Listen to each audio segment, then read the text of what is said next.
నమస్తే, welcome to Khyati connects. నేను మీ ప్రేమ్. తెలుగు రాష్ట్రాల అభివృద్ధి మరియు కేంద్ర ప్రభుత్వ నిధుల కేటాయింపులపై రాజకీయ వర్గాల్లో ఎప్పుడూ ఒక పెద్ద చర్చ నడుస్తూనే ఉంటుంది. ముఖ్యంగా కేంద్రంలో నరేంద్ర మోదీ నేతృత్వంలోని 3.0 ప్రభుత్వం అధికారంలోకి వచ్చిన తర్వాత ఆంధ్రప్రదేశ్కు అందుతున్న ప్రాజెక్టులు నిధులపై కేంద్ర హోంశాఖ సహాయ మంత్రి బండి సంజయ్ కుమార్ కీలక వ్యాఖ్యలు చేశారు. ఆంధ్రప్రదేశ్లోని అనంతపురం జిల్లా గుంతకల్ రైల్వే ఆఫీసర్స్ క్లబ్ ఆడిటోరియంలో నిర్వహించిన రోజ్గర్ మేళా కార్యక్రమానికి ఆయన ముఖ్య అతిథిగా హాజరయ్యారు. ఈ వేదికపై నుండి తెలుగు రాష్ట్రాలకు అందుతున్న నిధుల లెక్కలను ఆయన అధికారికంగా ప్రకటించారు. మోదీ 3.0 పాలనలో దక్షిణ భారతదేశంలోనే కేంద్రం నుండి అత్యధిక లబ్ధి పొందుతున్న రాష్ట్రం ఆంధ్రప్రదేశ్ అని బండి సంజయ్ స్పష్టం చేశారు. అసలు కేంద్ర మంత్రి వెల్లడించిన ఆ నిధుల వివరాలు ఏంటో ఈ వీడియోలో చూద్దాం.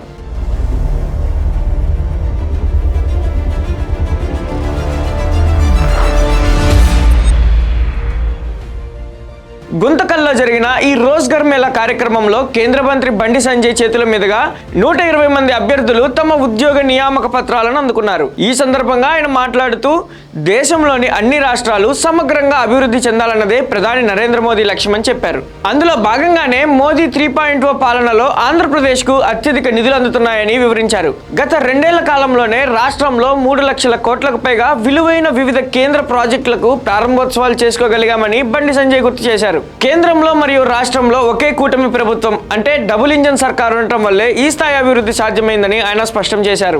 ఆంధ్రప్రదేశ్ లో జరుగుతున్న లబ్ధిని బండి సంజయ్ అంకెలతో సహా వివరించారు. రాష్ట్ర రాజధాని అమరావతి నిర్మాణాన్ని మళ్లీ వేగవంతం చేయడానికి కేంద్ర ప్రభుత్వం ఏకంగా 58,000 కోట్ల రూపాయల భారీ ప్యాకేజ్ ని ప్రకటించిందని చెప్పారు. అలాగే ఇటీవల జరిగిన కర్నూలు పర్యటనలో ప్రధాని మోదీ 13,430 కోట్ల రూపాయల విలువైన వివిధ అభివృద్ధి పనులకు శంకుస్థాపనలు మరియు ప్రారంభోత్సవాలు చేశారని గుర్తు చేశారు. ఆంధ్రప్రదేశ్ కేవలం 2 సంవత్సరాలు 3 లక్షల కోట్ల విలువైనటువంటి అభివృద్ధి పనులను ఈ ఆంధ్రప్రదేశ్ రాష్ట్రానికి నరేంద్ర ప్రభుత్వం ఇండియా కేటాయించిన నరేంద్ర ప్రభుత్వం ఆంధ్రప్రదేశ్ రాజధానికి 58,000 కోట్ల రూపాయలు ఇలా ఆర్థికంగా సాయం చేసిన ప్రభుత్వం నరేంద్ర ప్రభుత్వం. దేశం సౌత్ లో ఎక్కువ నిధులు తీసుకొచ్చి ఎక్కువ అభివృద్ధి చెందుతున్న రాష్ట్రం ఏదైనా ఉంది అంటే అది కేవలం ఆంధ్రప్రదేశ్ రాష్ట్రం అనే విషయాన్ని మనం గుర్తుంచుకోవాలి. అందుకే మన తెలంగాణలో ఆలోచిస్తున్నారు కదా, అరే డబుల్ ఇంజన్ సర్కార్ వస్తే ఆంధ్రప్రదేశ్ ఏ విధంగా అభివృద్ధి చెందుతున్నది, నిధులు ఏ విధంగా వరదలకు వస్తున్నాయి ఆంధ్రప్రదేశ్ రాష్ట్రానికి. కాబట్టి మా తెలంగాణలో కూడా డబుల్ ఇంజన్ సర్కార్ రావాలని చెప్పి తెలంగాణ ప్రజలు ఆలోచిస్తున్నారంటే ఆంధ్రప్రదేశ్ రాష్ట్ర అభివృద్ధి కోసం నరేంద్ర మోడీ ప్రభుత్వం ఏ విధంగా సహకరిస్తుంది, ఇంకా ఏ విధంగా సహకరించబోతుంది, ఏ విధంగా ప్రణాళికలు రూపొందిస్తున్నది.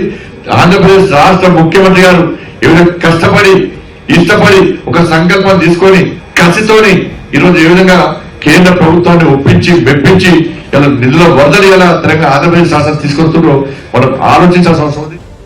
చట్టబద్ధంగా కేంద్రం నుండి రావాల్సిన నిధులతో పాటు డబుల్ ఇంజన్ సర్కార్ బలం వల్ల ఏపీకి ప్రాజెక్టులు క్యూ కడుతున్నాయని ఆయన పేర్కొన్నారు.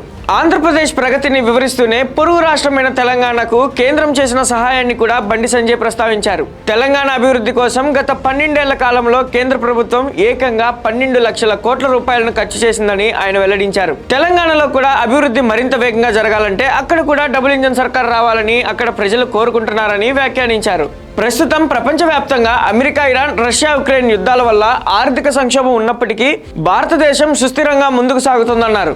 దేశం మరింత బలోపేతం కావడానికి ప్రధాని నరేంద్ర మోదీ సూచించిన సప్త సూత్రాలను ప్రజలందరూ పాటించాలని, ప్రజలు చేసే చిన్న పొదుపు కూడా దేశ భవితను మారుస్తుందని బండి సంజయ్ పిలుపునిచ్చారు.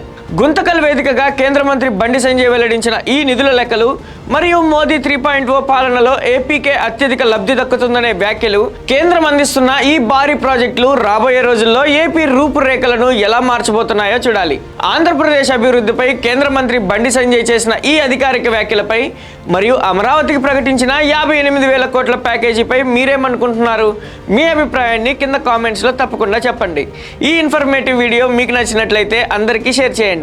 మన ఛానల్ని సబ్స్క్రైబ్ చేసుకోవడం మర్చిపోకండి.